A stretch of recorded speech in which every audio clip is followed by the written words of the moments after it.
you have to be the highest paid person at ESPN and in sports journalism that's not a former pro athlete? I think I'm the highest in history in that regard. But I've been blessed, I'm fortunate, I'm thankful. But in the same breath, it was earned, it wasn't given.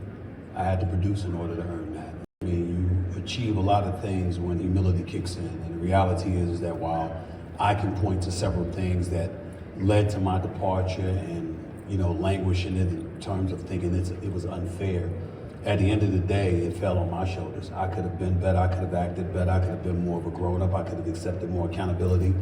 And my mother, God rest her soul, the greatest woman that I've ever known, who passed away in 2017, I never forget as long as I live, as I wrote my book, Straight Shooter.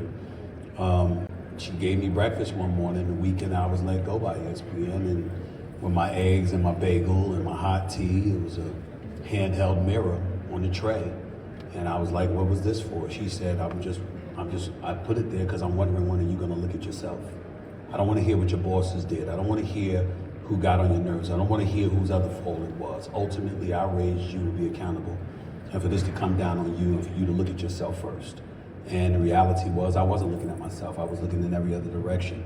And so even though I was, at the time about 40, 41 years of age, in the end, what it came down to was me being forced to look at myself and to recognize the fact that accountability starts with yourself. You're in no position to point a finger at anybody else without looking at yourself. And that was a valuable lesson that I learned. And I not only think it made me a better professional, I think it made me a better man.